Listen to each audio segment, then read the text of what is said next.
Our next topic is finding out about craft production. So craft production सुनते से ही दिमाग में क्या आता है? जैसे क्रिएटिविटी, कुछ हाथों की कलाकारी, हस्तशिल्प, दस्तकारी, means to say bead making, shell cutting, metalworking, seal making, weight making. अब ये चनो दड़ो क्या है? तो चनो दड़ो बेसिकली एक जगह का नाम है और ये पाकिस्तान में है, पाकिस्तान के सिंध प्रोविंस में. ठीक है. और चनो दड़ो बेसिकली मोहनजोदड़ो से साउथ में 130 किलोमीटर साउथ में अगर आप जाएंगे मोहनजोदड़ो से तो चनो दड़ो आपको मिलेगा इन सिंध प्रोविंस ऑफ पाकिस्तान. तो कभी आपको चनो दड़ो जाने की इच्छा जगे तो आप पाकिस्तान जा सकते हैं. This is a tiny settlement less than 7 hectares as compare to Mohenjodaro 125 hectares. तो ये बहुत ही छोटा सेटलमेंट है. अगर मोहनजोदड़ो के रेफरेंस में इसकी बात करें तो बहुत ही छोटा सेटलमेंट है. Almost exclusively devoted to craft production including bead making, shell cutting, metalworking, seal making and weight making. तो सिर्फ और सिर्फ क्राफ्ट प्रोडक्शन के लिए डिवोटेड है. यहाँ पे सिर्फ क्राफ्ट प्रोडक्शन की काम होता था. ठीक है. Including bead making. तो ये बीड क्या होता है? जैसे मन के माला में आपने देखे होंगे छोटे छोटे मन के लगा के माला बनती है पूरा. ठीक है. Bead making. Shell cutting, it is एक काइंड का संग. अब संग समझते हैं तो एक तरह का पत्थर है. ठीक है. सेल कटिंग तो उसको भी काट के कुछ शेप देते होंगे, कुछ डिजाइन. ओके.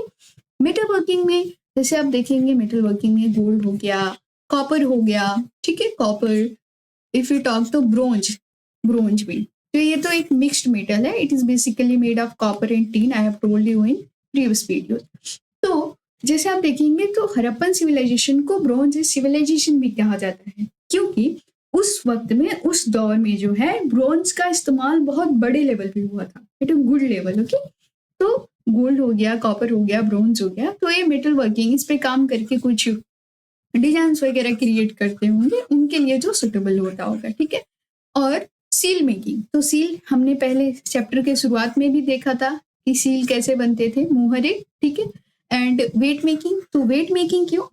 वो इसलिए कि डे टू डे एक्टिविटी को मैनेज करने के लिए. मान लीजिए डे टू डे एक्टिविटी को मैनेज करना है, जो कुछ भी ट्रेड होता रहा होगा उसको मेजर करने के लिए या फिर एक्यूरेसी के लिए वेट का इस्तेमाल करते होंगे. तो वेट मेकिंग जैसे किसी चीज को वजन करने के लिए वेट बनाते हैं. ठीक है. The variety of materials used to make beads is remarkable. तो क्यों है ये remarkable? Because stones like carnelian of a beautiful red colour. ये रेड कलर का बहुत ही सुंदर स्टोन होता है कार्नेलियन. ठीक है. जास्पर. तो जास्पर भी एक तरह का पत्थर ही है. Crystal, quartz and steatite. तो steatite is also stone, basically soft stone. Metals like copper.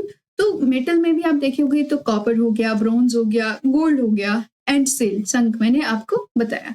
Fans के बारे में भी हमने पढ़ा कि ये कैसे बना था. We have discussed in previous video कि ये कैसे बनता है, बेक किया जाता है. ठीक है. And terracotta. तो टेराकोटा भी बेसिकली क्ले है. इट इज एक सर्टेन टेम्परेचर पे जब आप इसको बेक करेंगे तो टेराकोटा क्ले हो जाता है. टेराकोटा. ठीक है. Some beads were made up of 2 और मोर स्टोन्स.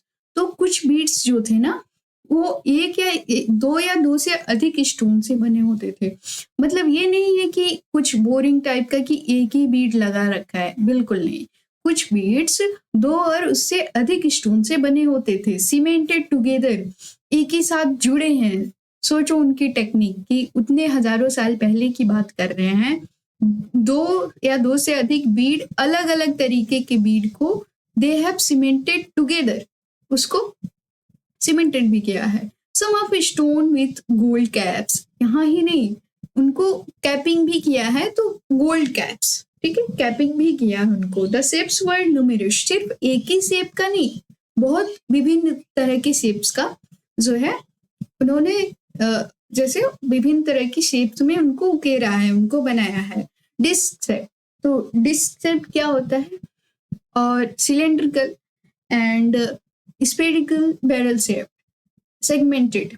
तो ये सारे शेप्स अभी समझिए आप कि अगर आप देखोगे बैरल शेप, तो बैरल शेप ऐसे होता है कि ऐसे अगर आप देखोगे तो बीड्स ऐसे बेसिकली बैरल शेप में ही मोस्ट ऑफ द टाइम होते हैं.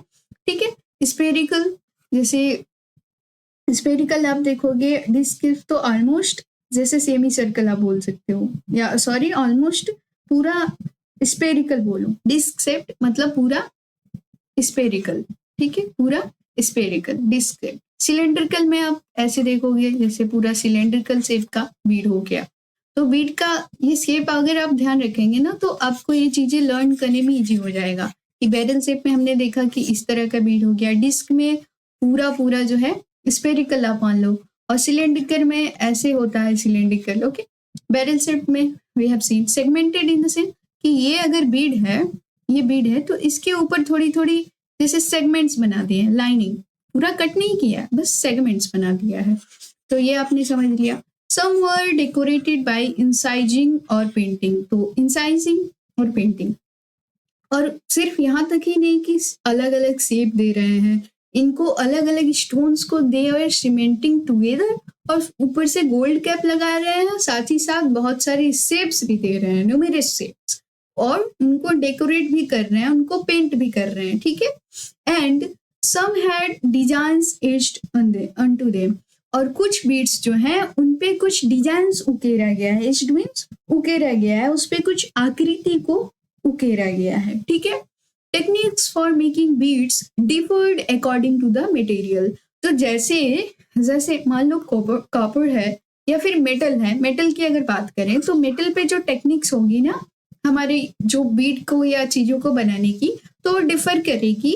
अगर कोई सॉफ्ट स्टोन जैसे स्टीयरटाइट का अगर उसका बीड बना है तो वो डिफर करेगा, अगर हम मेटल की बात करें तो टेक्निक्स भी इनकी डिफर करती थी according to the material. Steatite a very soft stone was easily work, तो ये जो स्टीयरटाइट है ये बहुत ही सॉफ्ट स्टोन होता है, अभी भी मिलेगा आपको, वाज वेरी इजीली वर्क, तो इस पे बहुत आसानी तरीके से काम कर लिया जाता था। Some beads were moulded out of a paste made with steatite powder, तो कुछ बीड्स को जो है ना पेस्ट जैसे उसको मोल्ड किया जाता था स्टीयरटाइट पाउडर, स्टीयरटाइट को जैसे पत्थर है तो इसको पाउडर बना लिया, and some beads were moulded out of this जो स्टीयरटाइट का पाउडर है।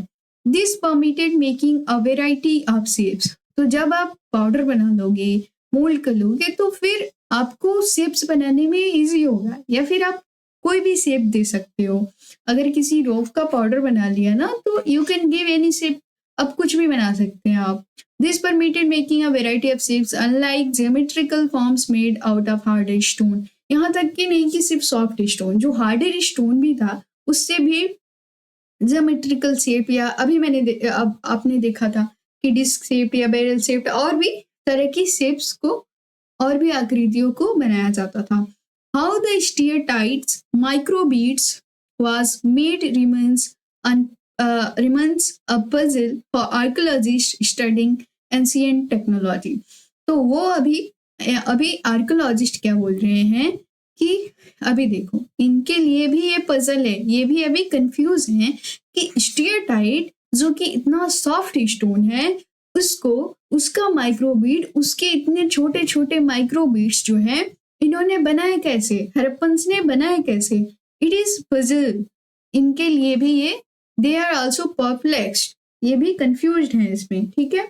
Archaeologist experiments have revealed that the, अब कितना भी पजल है तो हार तो नहीं मानेंगे, तो they try to do some experiments. So archaeologist experiments have revealed that the red color of carnelian was obtained by firing alloys raw material and beads at various stages of production। तो इन्होंने experiment किया, फिर देखा कि carnelian जो है ना, जो एक ब्यूटीफुल रेड कलर का स्टोन है, तो उसकी शाइनिंग ऐसे ही नहीं आई, ठीक है। इट इज फायर्ड, उसको फायर किया गया है अनसर्टेन टेम्परेचर, किसी एलोइस रॉ मटेरियल को फायर किया गया है अनसर्टेन टेम्परेचर, और उसके बहुत सारे स्टेजेस ऑफ प्रोडक्शन है, और भी बीड्स को बहुत सारे स्टेजेस ऑफ प्रोडक्शन पे ये बना है। मतलब ये नहीं है कि फर्स्ट स्टेज, ऐसा होता है ना कि प्रोडक्शन की स्टेज है कि फर्स्ट स्टेज पे ये चीज बनी, तो उसको और निखारने के लिए और अच्छा करने के लिए हमें और भी अच्छे तरीके से उसको प्रोड्यूस करना होगा, ठीक है। So we are talking about first stage of production, that is here. Nodules were chipped into rough shapes. तो nodules chipped मतलब क्या होता है कि जैसे आप देखोगे, चिप्ड मतलब बेसिकली आउटर एरिया को हटाना। जैसे आप अगर देखोगे तो किसी लकड़ी की काम जहाँ पे होती है तो वहाँ पे कारपेंटर जो है ना, तो आउटर एरिया को कभी हटा के रफ शेप देना चाहता है, तो कभी सरफेस को स्मूथ करना चाहता है उसके आउटर एरिया को हटा के। सो नोडल्स जो थे, छोटे छोटे जो गांठे आप बोलेंगे, तो उनको चिप्ड करते थे, आउटर एरिया को हटाते थे उनके लिए, ताकि रफ शेप्स आ पाए, ठीक है। And then finally flaked into the final form. तो इसके बाद वे फाइनल फॉर्म उसका देते थे। Grinding, polishing and drilling completed the process. तो यहाँ तक ही नहीं, ग्राइंडिंग भी करते, पॉलिश भी करते उसको, ठीक है। और जैसे ड्रिलिंग मतलब कोई छेद करना है कहीं पे, ठीक है। Drilling completed the process. Specialized drills have been found at Chanudaro, Lothal and more recently at Dholavira. तो हमें मतलब आर्कोलॉजिस्ट को स्पेशलाइज्ड ड्रिल्स भी मिले हैं, ठीक है। कहाँ पे? चनुदड़ो जो कि पाकिस्तान में है, लोथल और लोथल और धोलावीरा ये दोनों गुजरात में है। आप इसको ध्यान रखेंगे, ठीक है। चनुदड़ो ये मैप पे आता है, ठीक है। You have to remember it. If you locate Nageshwar and Balakot on map 1. So we'll discuss it later. If you look at Nageshwar or Balakot, you will notice that settlements are near to the coast. तो map पे we will see. लेकिन जो नागेश्वर और बालाकोट है ना, नागेश्वर और बालाकोट है, ये कोस्टल एरिया पे। जैसे आप देखोगे तो गुजरात के इस साइड पे आप देखोगे तो नागेश्वर है, ठीक है। तो कोस्टल साइड पे है। These were specialized center for making sail objects.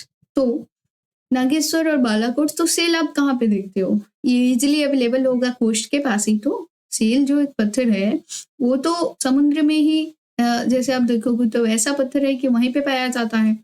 तो नागेश्वर और बालाकोट भी साइट हैं जहाँ पे सेल ऑब्जेक्ट्स हमें मिले हैं। हमें ये भी पता चला कि these were specialized center for making sail objects including bangles. तो बैंगल्स भी बनाते थे।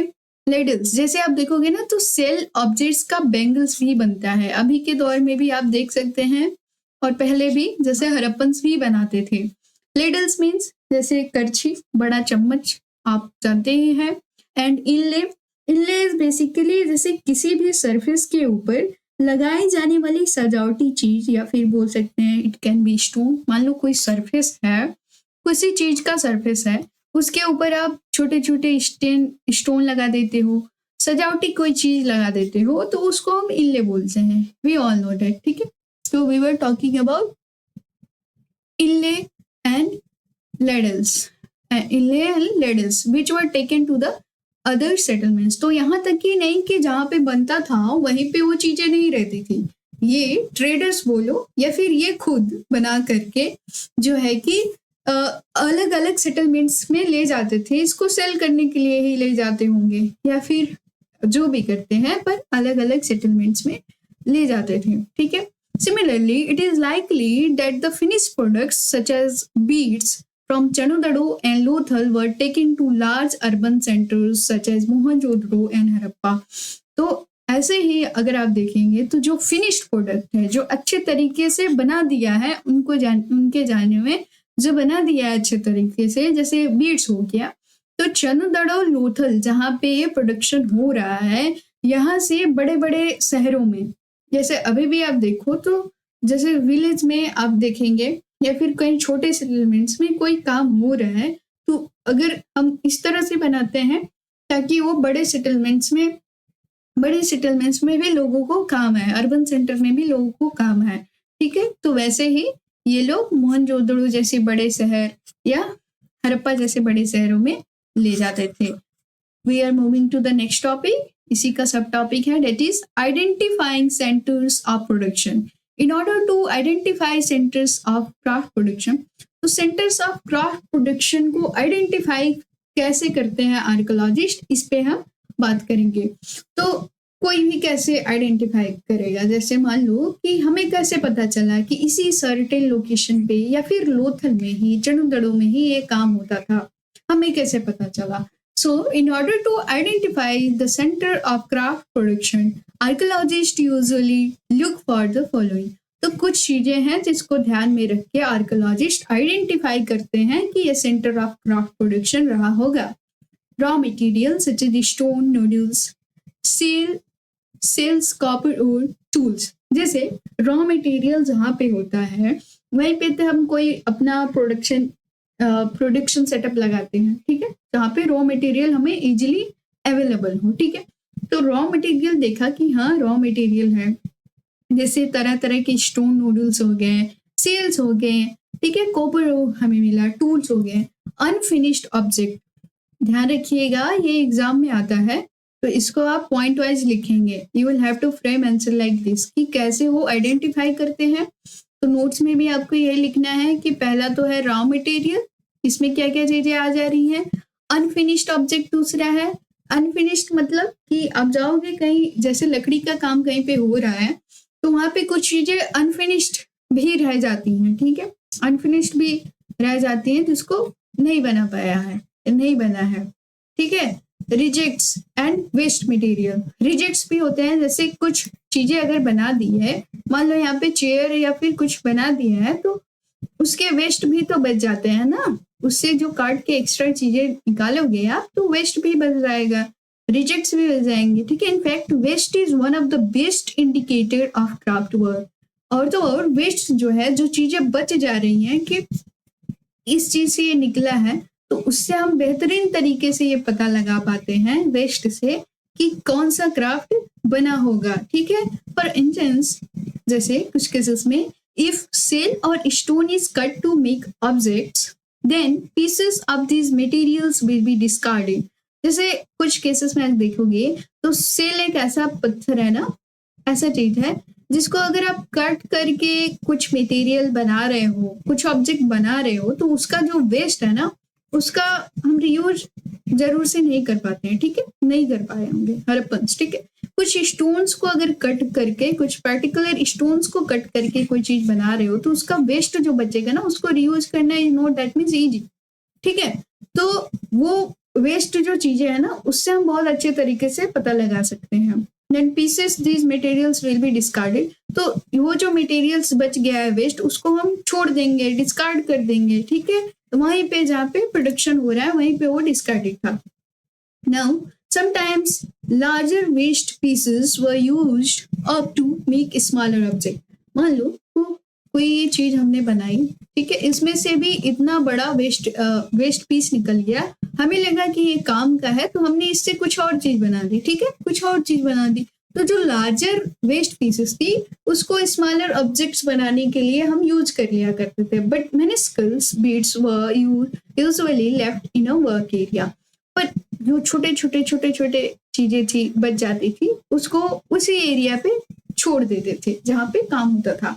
These traces suggest that apart from small specialized centers, craft production was also undertaken in larger cities such as Mohenjodaro and Harappa. तो अभी तक हमने देखा कि कैसे लोथल और चनुदड़ो वाले वहां के लोग, चनुदड़ो के लोग मोहनजोदड़ो और हड़प्पा जैसे बड़े सेंटर्स में, बड़े अर्बन सेंटर्स में ये लोग अपनी जो बनाई हुई अच्छे बीड्स थे उनको ले जाते थे, ठीक है, उनको ले जाते थे एंड जरूर से ही सेल करते होंगे, ठीक है, लोगों की डिमांड होगी। तो ऐसा भी तो हो सकता है कि डिमांड बढ़ी होगी तो फिर वो लोग उस चीजों को उतना भरपाई नहीं कर पा रहे होंगे क्योंकि वो स्मॉल सेटलमेंट भी है, ठीक है, भले ही प्रोडक्शन सेंटर हो। तो ऐसा भी हो सकता है ना कि बड़े बड़े अर्बन सेंटर्स में भी वो काम शुरू हो गया हो। तो यही चीज यहाँ पे है कि the traces suggest that apart from small, जो कि लोथल और चनुदड़ो है, specialised centre, and they were also specialised in bead making, craft working, metal working, seal making and all the craft वाली जो चीजें हैं, ठीक है, क्राफ्ट प्रोडक्शन।